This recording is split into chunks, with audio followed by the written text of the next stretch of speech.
فرماتے ہیں یا رسول اللہ چمک تجھ سے پاتے ہیں سب پانے والے، چمک تجھ سے پاتے ہیں سب پانے والے، میرا دل بھی چمکا دے چمکانے والے۔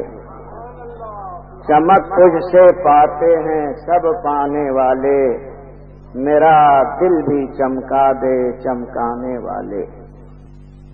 جب کوئی چیز چمکتی ہے تو کوئی نہ کوئی اسے چمکانے والا ہوتا ہے، اور چمکنے چمکانے کا محاورہ ایک تو یہ ہے کہ وہ چیز روشن ہو جاتی ہے، جیسے یہ چمک رہا ہے روشن ہے، اور ایک چمک یہ ہے چمکنا چمکانا، آدمی فیمس ہو جائے،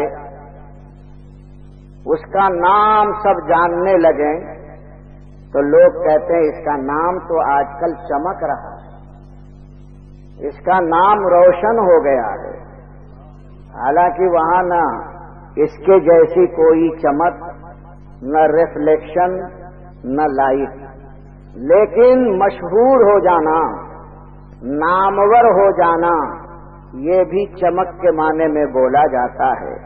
بھائی اس کا نام تو آج کل بہت چمک رہا ہے۔ ایسے ہی جس کا دھندا بیپار مارکیٹ میں زیادہ زور سے چلتا ہے تو لوگ کہتے ہیں بھائی اس کا تو کاروبار چمک اٹھا، حالانکہ کاروبار میں کوئی لائٹ نہیں ہے، کوئی روشنی نہیں ہے، لیکن چمک کا مطلب یہ ہے کہ اس کو بہت فائدہ ہو رہا ہے، کاروبار دھندا زوروں سے چل رہا ہے، تو یہ بھی محاورہ ہے کہ یہ اس کا کاروبار چمک اٹھا ہے، یعنی زوروں سے چل رہا ہے۔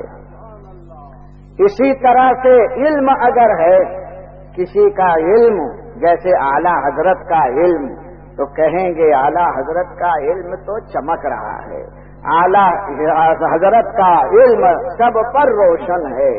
تو علم ہو وہاں بھی چمک، کاروبار ہو اس کو بھی چمک، ناموری ہو وہاں بھی چمک، لائٹ ہو وہاں بھی چمک۔ چمک ایک ہی معنی میں نہیں بولا جاتا، کئی معنوں میں چمک کا استعمال ہوتا ہے۔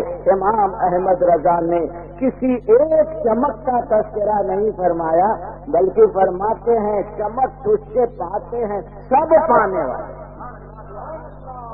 یہ لفظ سب اس بات کی طرف اشارہ ہے، آپ شعر تو ضرور پڑھتے ہیں لیکن سمجھ کر کے آپ پڑھیں گے تو بہت مزہ آئے گا۔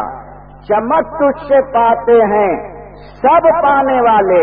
یا رسول اللہ آپ کی ذات ایسی ہے کہ دنیا میں اگر کسی کا نام چمکا ہے تو آپ کی وجہ سے چمکا ہے۔ یا رسول اللہ اگر کاروبار چمکا ہے تو آپ کی وجہ سے چمکا ہے۔ یا رسول اللہ سورج چمکا ہے تو آپ کی وجہ سے چمکا ہے، چاند چمکا ہے تو آپ کی وجہ سے چمکا ہے، علم اگر کسی کا چمکا ہے تو آپ کی وجہ سے چمکا ہے۔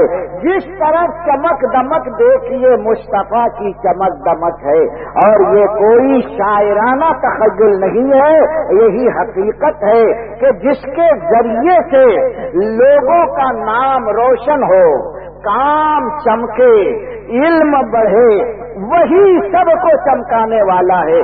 جیسے ذرہ ہوتا ہے، ذرہ جانتے ہیں نا، ریت دیکھا، ریت میں چھوٹے چھوٹے شکر کے دانے جیسے جو آپ کو ملتے ہیں وہ ذرہ کہتے ہیں، بہت معمولی ذرہ ناچیز، لیکن جب سورج چمکتا ہے تو جہاں پر ریتیلی جگہ ہو آپ دیکھیں گے چھوٹے چھوٹے ذروں سے لائٹ نکلتا ہے، وہ چھوٹے ذرے چمکدار ہو جاتے ہیں، شعاعیں ہوتی ہیں۔